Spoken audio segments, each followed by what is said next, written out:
Okay, the next bit that I'm going to show you here has no melody at all, and it's just the walking bass line. It's based off of the chords E minor, C, G, and like a D with an F sharp in the bass, even though we don't even have to play anything up here except for this one note. We don't have to play these two notes. So basically we're establishing this E minor sound by just playing these bass notes.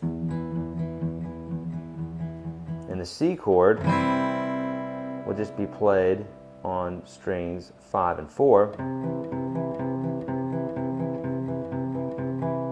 Sound familiar? And then the G chord is just strings 6 and 4.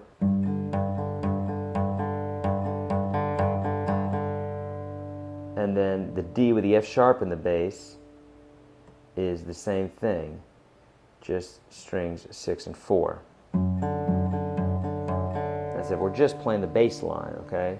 Or just the chords. So in this case here, each chord is going to be held out for one measure. So 1 and 2 and 3 and 4 and then we're changing to our C.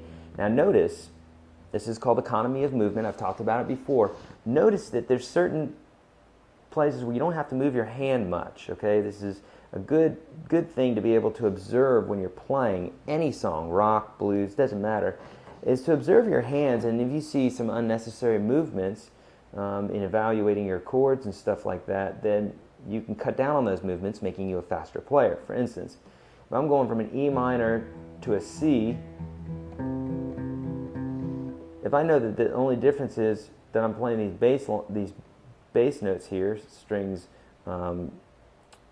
4 through 6, well, I know I'm not playing anything up here, so I'm not going to necessarily put a whole C chord down if I don't need to.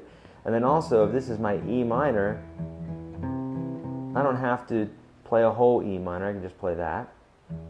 So I'm just playing strings 6 and 4. And for instance, if I'm going to a C, I don't have to lift my hand totally up and then form a C chord. I don't have to do this. In fact, I heard a little note in there that was gone because I moved my hand. So I'm just going to add a finger.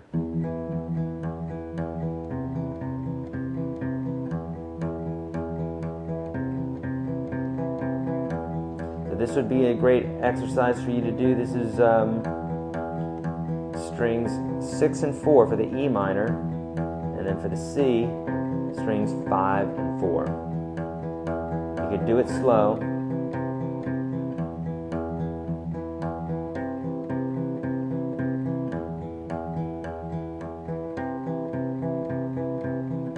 Okay, and then when you go to the G chord, just drop that third finger down. That's the quickest way to do it, right? And I'm playing here again, strings 6 and 4. When I walk it down a half step, still strings 6 and 4. So the second finger is at the second fret of the low E. So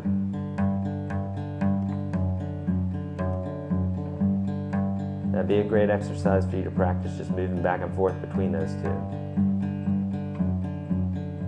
So we're going to do one measure apiece. So 1, 2, 3, 4. 1, 2, 3, 4.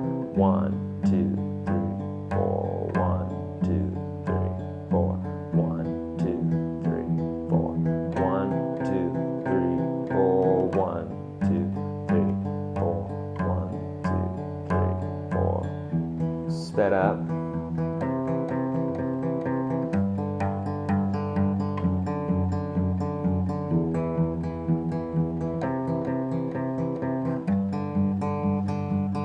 And you can see with my right hand here, I'm established. I've got my fingers just kind of tucked under these strings. You don't have to do that, you could just do. But even with me playing this right now, I can feel a little bit of instability, even though I'm playing the lick correctly. It would feel better if I tucked my fingers under there. I feel a lot more established. So remember that concept when we talked about that. Sometimes putting the heel of your hand on the bridge or tucking your fingers underneath some strings or something, if you can do that, if you can get away with it, if you're not playing a melody line, then that will help a ton. Okay, there's some bass lines. You can do this with any chord progression, of course, but practice it with this, and what will happen is this stuff will start coming out in your own playing. All right, let's keep going.